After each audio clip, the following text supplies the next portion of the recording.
అయినా హెచ్ఎండి అయినా ఇంకేదైనా ఇవన్నీ ప్రభుత్వంలో భాగమే.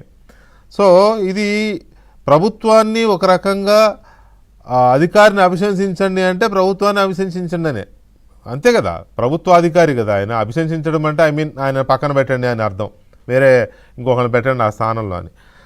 సో ప్రభుత్వం దీన్ని ఎలా తీసుకుంటుంది? అప్పీల్కి వెళ్ళడమా లేకపోతే ఏం చేయాలనుకుంటుంది? అదే ప్రభుత్వం ఇప్పుడు కోర్టులో రంగనాథ్ తరపున అడ్వకేట్ జనరల్ గానే వాదనలు వినిపించారు. ఆ వాదనల్ని మరి న్యాయమూర్తులు తోసిపుచ్చారు. కాబట్టి ప్రత్యామ్నాయం ఏంది, మనం మరి దాని ఉపశమనం పొందాలంటే ఆ ఎస్ఎల్పి పిటిషన్ సుప్రీంకోర్టుకు కానీ తప్పకుండా మరి పోవాలా, లేకపోతే ఏం చేస్తారనేది ప్రభుత్వం నిర్ణయం తీసుకో. పూర్తి ప్రతులు కూడా రాలేదు, ఇంకా పూర్తి ప్రతులు రాకముందే మనం ఇక సోషల్ మీడియాలో ఇంకేముంది మొత్తం రంగనాథు అంటే ఇవాళ ఢిల్లీలో ముఖ్యమంత్రి గారు మాట్లాడినారు.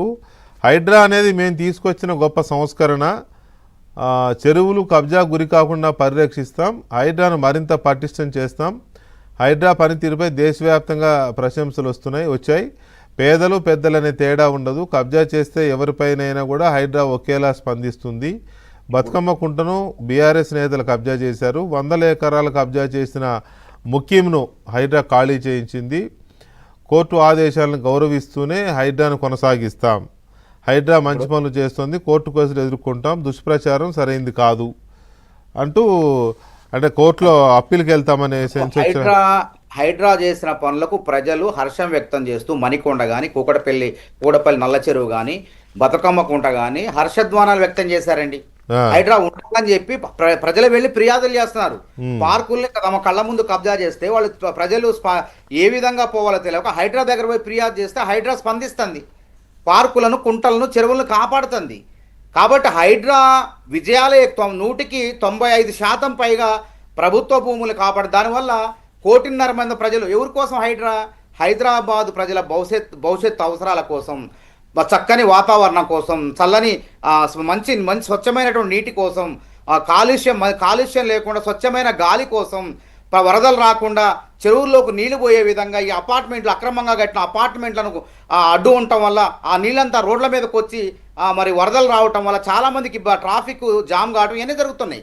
అవన్నీ కూడా అటువంటి తప్పులు లేకుండా సక్రమమైన పద్ధతిలో ఒక అవగాహన కలిస్తూ ఎక్కడ ఇల్లు కట్టాలి, చెరువు శిఖం అంటే గతంలో తెలిసేదే కాదు, ఇప్పుడు సామాన్యులకు మధ్యతరగతి వర్గాల వాళ్ళకు అర్థమైపోయింది. ఎక్కడ తక్కువ రేటుకి ఇస్తాడు కదా అని చెరువు శిఖంలో కట్టిన అపార్ట్మెంట్ దగ్గర పోయి కొనుక్కుంటే ఏమవుతుందో ఏందో మనం కూడా చూసాం. కాబట్టి చట్టం పట్ల హైడ్రా అనేది రావటం వల్ల అవగాహన వచ్చింది, ప్రజల్లో కూడా చైతన్యం వచ్చింది. ఇది భవిష్యత్ తరాల కోసం ఇది హైడ్రా పనిచేస్తుంది. కాబట్టి దీన్ని కాపాడుకోవాల్సిన బాధ్యత ప్రజలందరిపైన ఉన్నది. కాబట్టి ఎవరో ఒకళ్ళు, ఇది ఎక్కడ పేదవాడు కాదు కదా కేసులు వేసింది, ఇవన్నీ కూడా బడా రియల్ ఎస్టేట్ మాఫియా, ఇది మొత్తం కూడా ఒక్కళ్ళు కాదు, ఇద్దరు కాదు, వీళ్ళు మాత్రమే చట్టాలని ఆసరాగా చేసుకొని వీళ్ళు చేస్తారు. ఇంకో విషయం ఏంటంటే రంగనాథ్ గారు క్షమాపణ చెప్పారు. మరి క్షమాపణ చెప్తే కోర్టు అంగీకరించాలా, మరి న్యాయమూర్తి గారు ఎందుకు సంతృప్తి చెందలేదు, అది అర్థం కానటువంటి అంశం. సరే ఏదేమన్నప్పుడు కోర్టు అంటే మా గౌరవం, చట్టాలని కోర్టు తీర్పులను గౌరవిస్తాం, ప్రత్యామ్నాయ మార్గాల ద్వారా న్యాయం పొందడానికి ప్రయత్నం చేస్తాం, హైడ్రాను కాపాడుకునేందుకు రాష్ట్ర ప్రభుత్వం ముందుకే వెళ్తుంది. సార్ చెప్పండి. కేసు కోర్టులో ఒక మర్డర్ కేసు, తల్లిదండ్రులను చంపిన కేసులో ఒక ముద్దాయికి శిక్ష విధించడం జరిగింది. శిక్ష విధించిన తర్వాత జడ్జి గారు అడుగుతారు, బాబు నువ్వు కేసు గురించి ఏమైనా చెప్పుకుంటావా అంటే, అయ్యా నన్ను వదిలిపెట్టండి తల్లిదండ్రి లేనోని అని. ఇటువంటివి కూడా దాన్ని ఎంతవరకు క్షమిస్తారు? హద్దు అనేది అంటే దీంట్లో ఇంటర్ఫియర్ అవుతున్నాను.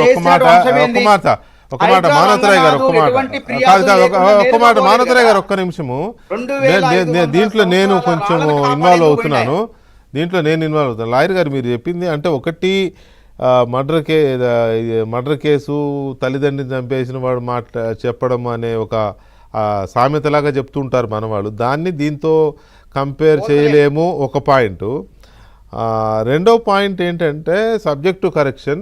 ఒకవేళ నేను రాంగ్ అయితే సరిచేయండి.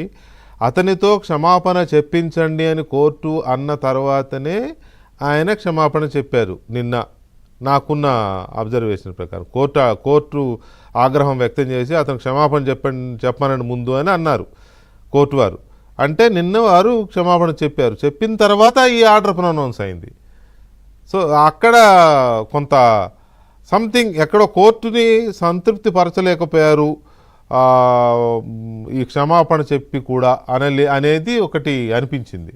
యా మనోతరాయ్ కంటిన్యూ చేయండి. ఇప్పుడు కోర్టు ఉద్దేశం అనేది ఇప్పుడు అంటే కబ్జాదారుల పక్షమా, లేకుంటే కబ్జాల నుంచి ప్రభుత్వ భూములను కాపాడుకుంటూ లక్షలాది కోట్ల భూముల్ని ప్రభుత్వ పరం చేస్తూ మేలు చేసినట్టు రంగరాజు పక్షమా అంటే ఇక్కడ మన ఉద్దేశం స్పష్టంగా కనపడుతుంది. కాబట్టి ఇక్కడ మన వాదనలు తోసిపుచ్చారు కోర్టు న్యాయమూర్తులు.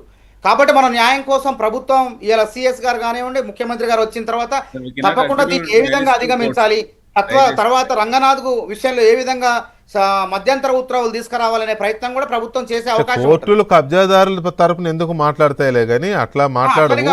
కాకపోతే ఏంటంటే కొన్ని సందర్భాల్లో ప్రొసీడింగ్స్ కానీ లీగల్ ప్రొసీజర్స్ కానీ పక్షము పేదవాడు ఇల్లు కూలిస్తేనే అంటారు, కానీ అక్కడ కాదు కదా. 10,500 కోట్ల విలువైనటువంటి భూమి పైన, ప్రభుత్వ భూమి పైన ఆక్రమించుకుంటూ బాంబులు పెట్టి ఎటువంటి అనుమతులు లేకుండా రాళ్లను బగలగొట్టి ఆ చెట్లను నరుకుతుంటే ప్రజలు ఫిర్యాదు చేస్తే రంగనాథ్ పోయిండు.